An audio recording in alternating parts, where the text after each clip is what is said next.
안녕하세요. 금요사건 파일 디바제시카입니다. 2019년 9월 우리 모두 뉴스에서 눈을 뗄 수 없었습니다. 대한민국 역사상 최악의 장기 미제 사건.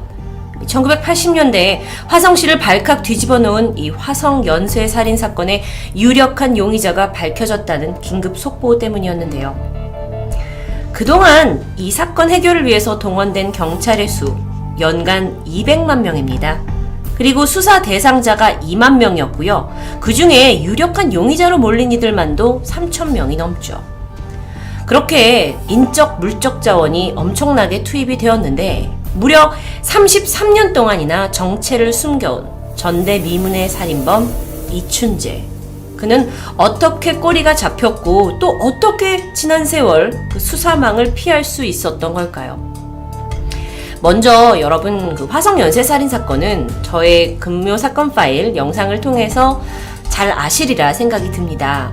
그래서 그 사건의 전말과 범인이 남긴 흔적에 대해서는 그 해당 영상을 통해서 자세히 아셨으면 좋겠고요.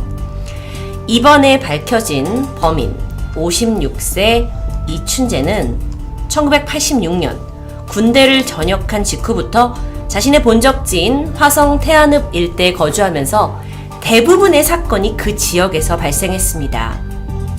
마지막 사건인 10차 범행을 저지른 후에 갑자기 종적을 감춘 듯 했어요. 그런데 알고 보니까 결혼을 해서 충북에 있는 청주로 이사를 했다라는 게 밝혀집니다.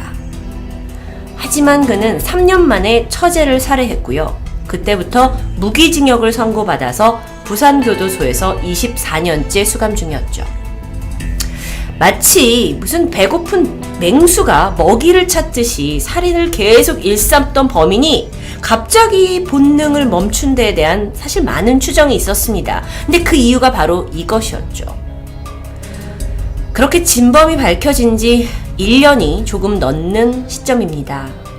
이 사건의 수사 과정이 어떻게 되었는지, 그리고 또 새롭게 드러난 이춘재의 추가 범행은 어떤 게 있는지 좀 더 자세히 알아보고자 합니다. 사건의 새로운 국면은 2019년 7월 당시 경찰이 새로 개발된 DNA 복원 기술을 통해서 과거 미제 사건의 증거물을 수집하면서 시작됩니다. 사실 우리나라는요, 2010년대 초까지만 해도 DNA 대조는커녕 검출조차 불가능한 상황이었다고 해요. 하지만 기술이 발전하면서 드디어 용의자를 특정하는 게 기술적으로 점점 더 수월해지고 있죠. 특히나 9차 화성 연쇄살인 사건의 현장, 그리고 피해자 김양의 유류품으로 보관되어 있던 옷가지에서 새로운 DNA 검출이 나오게 되면서 이걸 토대로 재수사가 시작됩니다. 그리고 분석을 해본 결과 이 DNA가 교도소에 모범수로 복역 중이던 이춘재의 DNA와 일치한다라는 사실이 밝혀지게 되죠. 이때부터 수사가 급물살을 타게 되는데요. 일단은 철저한 보안 속에 그에 대한 신문이 시작되었습니다. 이춘재가 뭐라고 했을까요? 범행에 대해서 완강히 부인했어요. 그리고 나서 수사팀에서는 국내의 베테랑급 프로파일러들을 동원을 해서 이들이 계속 면담을 하게 되죠. 또 수사관들은 유류품에서 검출된 DNA, 또 목격자의 증언까지 다 증거로 들이밀면서 그를 압박해 갔습니다. 그러던 2019년 9월 24일이에요. 이춘재는요, 여러분 살인마 강호순 아시죠? 그 강호순의 자백을 이끌어낸 것으로 유명해지신 공은경 경위와 면담을 갖게 되는데요. 이후 마침내 모든 범행을 인정하게 됩니다. 사실 그 상황에서 끝까지 난 아니다라고 할 수도 있었는데 계속해서 3차, 4차, 5차 이렇게 하면서 자신의 DNA가 증거로 발견되었다라는 사실이 결정적이다라고 판단이 되고 있어요. 그러니까 여태까지 모범수로 살아왔어요. 그러면서 언젠가 가석방으로 나갈 수 있겠지라는 희망을 품고 있었는데 어차피 이건 물 건너갔다라고 포기했을 것이다 라고 추정되기도 합니다. 그런데 이게 다가 아니에요. 뒤이어서 나온 그의 추가적인 고백이 더 충격적이었죠.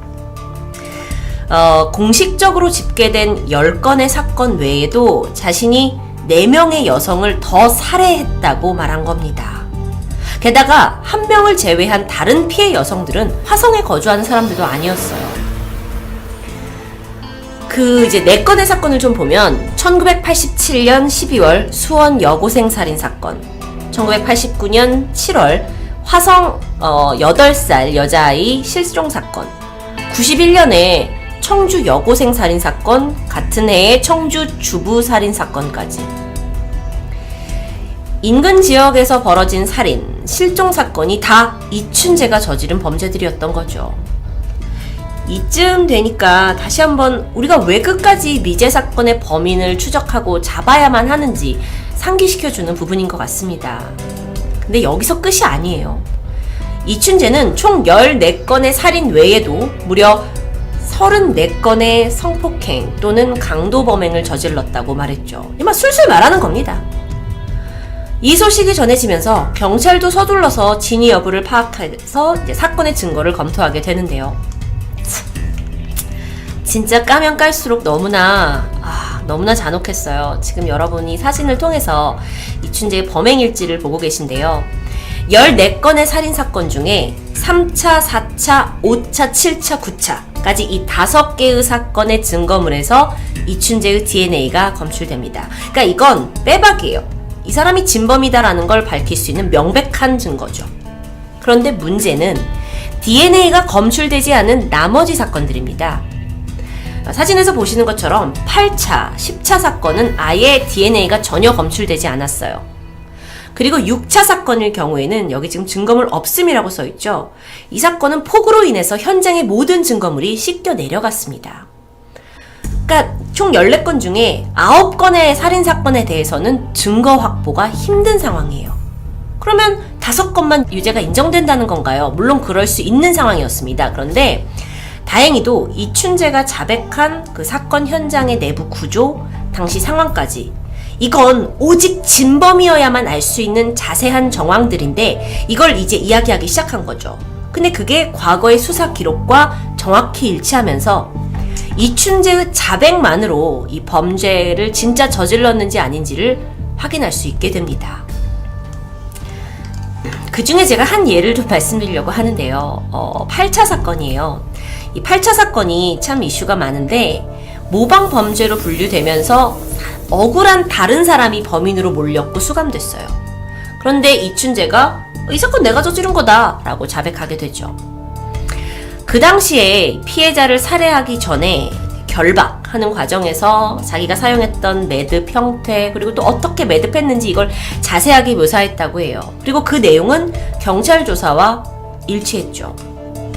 이춘재는요, 살해 현장에 있었던 구조물의 그 위치까지 기억해냈고요. 뿐만 아니라 당시에 사망한 피해자가 속옷을 거꾸로 입은 채 발견됐었거든요. 근데 그 이유에 대해서 그건 내가 범행을 저지른 후에 다른 새 속옷을 꺼내서 입힌 거다라고까지 설명합니다. 그래서 그런 얘기를 들어보니까 국가수에서도 그게 오히려 앞뒤가 맞는 것 같다라고 판단되기도 하죠.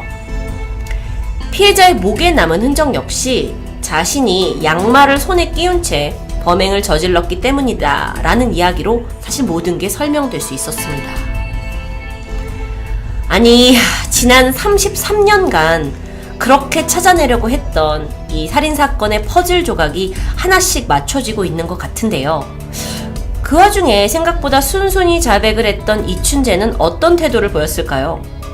그는 신문 도중에 경찰의 부실 수사를 지적하는 여유까지 부렸습니다. 한 번은 이춘재가 죽은 피해자의 시계를 갖고 다니다가 검문에 걸린 적이 있다고 해요. 주민등록증도 없었어요. 그래서 파출소까지 가게 되죠. 하지만 거기서 간단한 신분 확인만 했고 바로 나올 수 있었는데요. 이때 경찰이 물었다고 합니다. 시계 어디서 났냐고 했더니 주웠다 라고 말했고 추가 질문은 없었다고 하죠. 이춘재는요, 분명 나도 붙잡힐 수 있는 위험한 순간이 몇 번 있긴 했다. 그런데 왜 경찰이 나를 못 잡았는지는 이해가 안 된다 라는 말을 남기게 됩니다. 이춘재, 사실 그는요 1986년 1월 군에서 전역을 하게 되는데 그 같은 해 9월에 살인을 저지르기 시작합니다. 여기서 더 안타까운 게 있어요.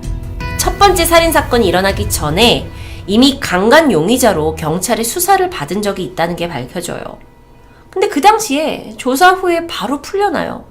그리고 피해자와의 대질 조사도 원래는 예정이 되어 있었는데 이뤄지지 않았죠.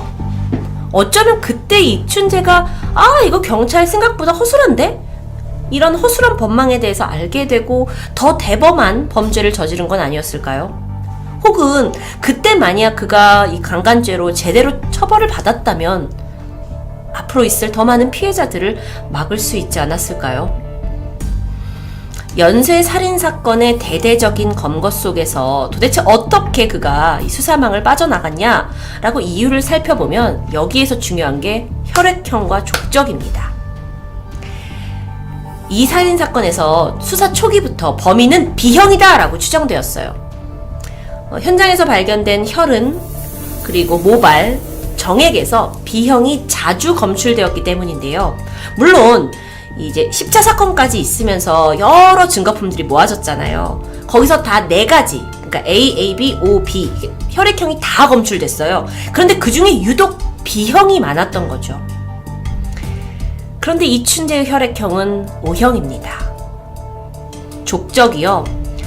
족적은 그러니까 족적을 가지고 있었어요, 경찰이. 이춘재가 한번 이제 검거가 됐죠. 근데 족적이 달라. 그럼 넌 아닌가 보다 하고 풀려났다고 해요. 거기에 대해서 경찰은 물론 지금과 비교해서 2020년과 비교해서 30년 전은 과학수사 기법이 현저히 떨어졌고 그에 의해 생기는 한계점일 수밖에 없다라고 설명합니다. 그렇다면 지금은 우리가 좀 더 믿을 만한 수사 기법까지 발전해 왔으면 하는 바람이 있는데요. 이뿐만 아니라 8차 사건은 엉뚱한 사람을 잡아들였죠. 이춘재가 그 사건을 잡아들인 경찰의 과오를 언급하기까지 해요. 그러면서 이제 어떡하냐고. 8차 사건 진범이 난데 그럼 경찰이 이제 좀 상황이 위험해지는 거 아니냐라고 비웃기까지 하게 되죠. 아마 여러분도 그렇고 저도 그렇고 대한민국 최악의 장기 미제 사건의 범인을 찾게 돼가지고 속이 시원한 부분이 있습니다. 하지만 한편으로는 이 사건을 쭉 뒤돌아보면서 그간 얼마나 수사가 허술했는지가 여실히 드러나요. 그러니까 유가족뿐만 아니라 우리까지 참담해지는 거죠. 물론 여기서 유명하신 그 권일용 프로파일러의 이야기를 조금 덧붙이자면 7, 80년대에는 전형적으로 피해자 주변에 대한 탐문 수사가 일반적이었기 때문에 살인이 벌어졌어. 근데 이게 동기가 없는 살인이야. 이게 요즘 시대에는 굉장히 흔한 일이 됐잖아요. 근데 그 당시에는 이게 그런 식으로 추적하기는 어려웠을 거라고 설명해 주시죠.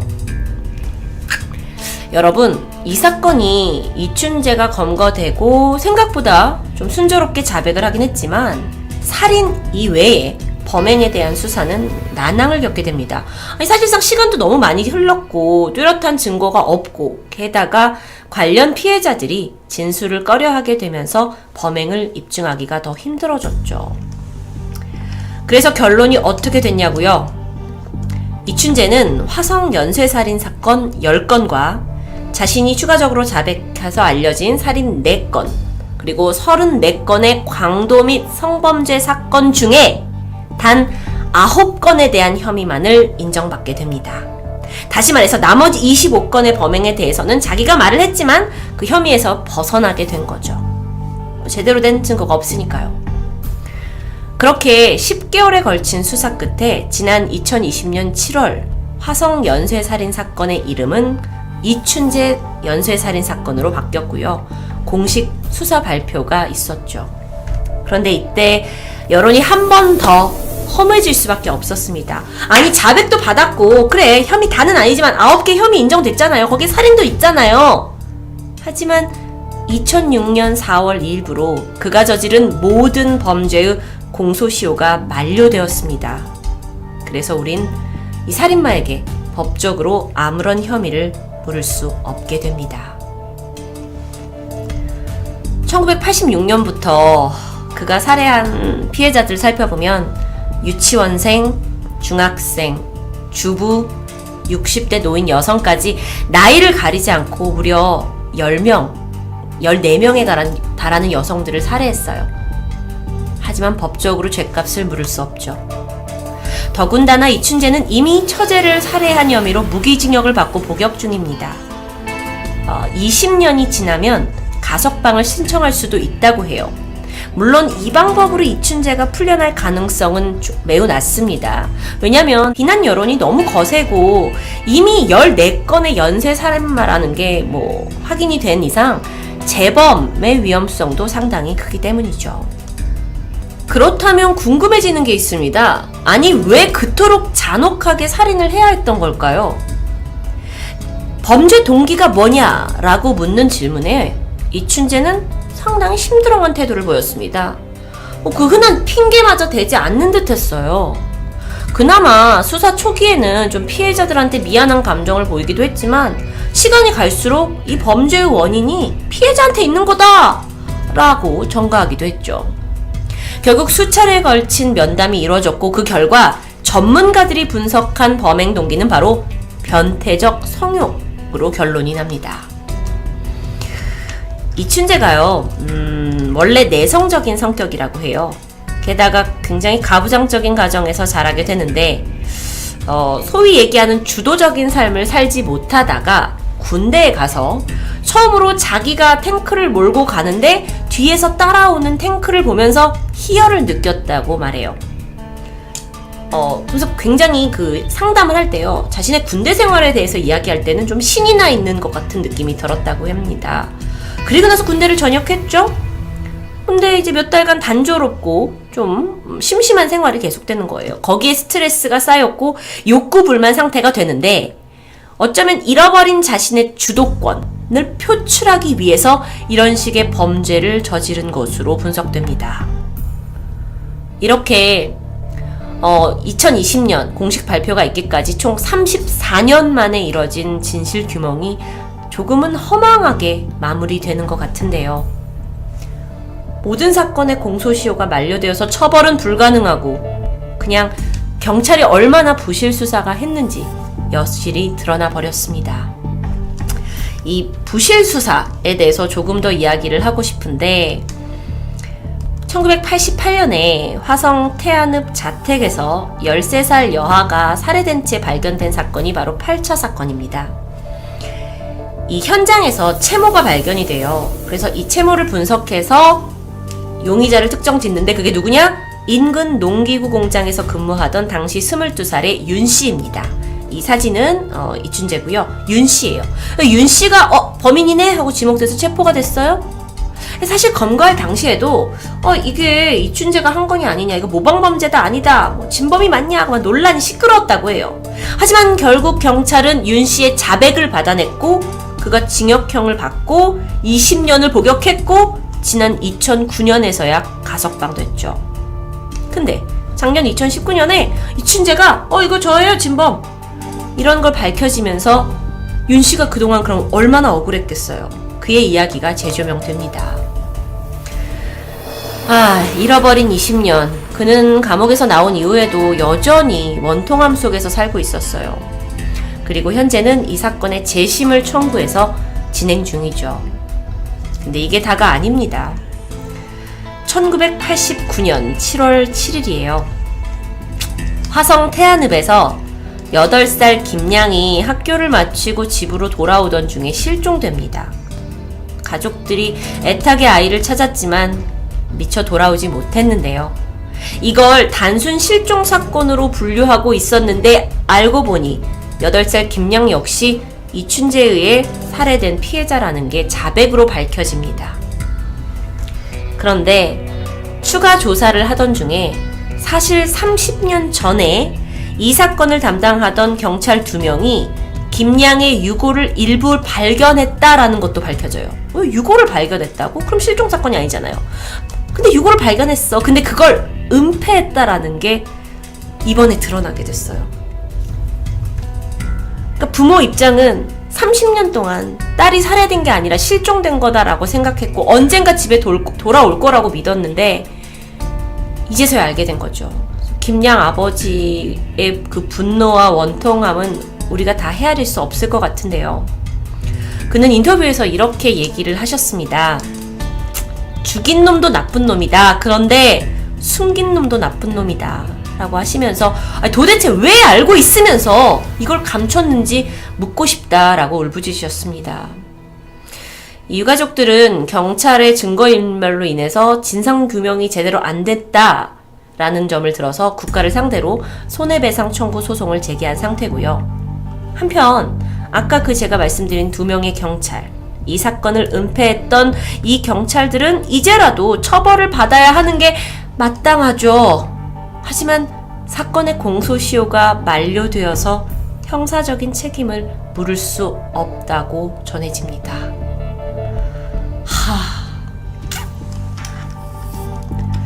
이춘재 연쇄살인 사건. 그 범인을 잡기 위해서 참 오랫동안 광범위한 수사가 펼쳐졌습니다. 그리고 그 과정에서는 지금 들으신 것 외에도 안타까운 사건이 계속 있었는데요. 이 사진을 잠시 보시면요. 과도한 업무 스트레스로 사망하게 된 경찰 관계자가 4명이나 됩니다. 그리고 용의자로 지목되어서 3번이나 소환 조사를 받은 38살 A씨는 1990년 3월 스스로 열차에 뛰어들어서 목숨을 잃게 되죠. 이뿐만 아니라 10차 사건의 용의자로 몰렸던 B씨는 아파트 4층에서 뛰어내렸고요. 7차 사건 용의자로 몰렸다가 풀려난 C씨는 자신의 아버지 무덤 근처에서 자살로 사망합니다. 4차와 5차 사건의 용의자로 검거되어서 고문과 강압수사를 받은 D씨는 심각한 후유증에 시달리다가 생을 마감했습니다. 이 사건의 시발점은 이춘재였어요. 하지만 지금까지 들으셨을 때 수사기관의 잘못된 수사 방식, 직무태만, 과오를 지적하지 않을 수가 없죠. 이춘재가 법정에서 내뱉은 이야기가 있습니다. 나는 욕심이 없고 교도소에 있는 지금이 더 낫다고 생각한다. 아니 조두순이 나간다고 하는데 저 난리가 났는데 내가 나간다고 하면 더 하지 않겠는가. 희대의 살인마로부터 시작된 34년의 길고 긴 여정이었습니다. 그로 인해 유가족과 주변인, 관계자들이 피눈물을 흘렸는데요. 저는 이춘재 검거로 인해서 그저 다행이다라는 생각보다는 오히려 이 사건을 발판 삼아서 그동안 어떤 수사에 허점이 있었고 어떤 오류를 범했는지 잘 알아내고 앞으로 다시는 이런 끔찍한 일이 발생하지 않기를 바라고 있습니다. 그리고 지금도 어딘가 꽁꽁 숨어있을 장기 미제 사건의 범인을 밝혀내려고 밤낮으로 노력하시는 분들을 응원합니다. 금요사건 파일 디바제시카였습니다.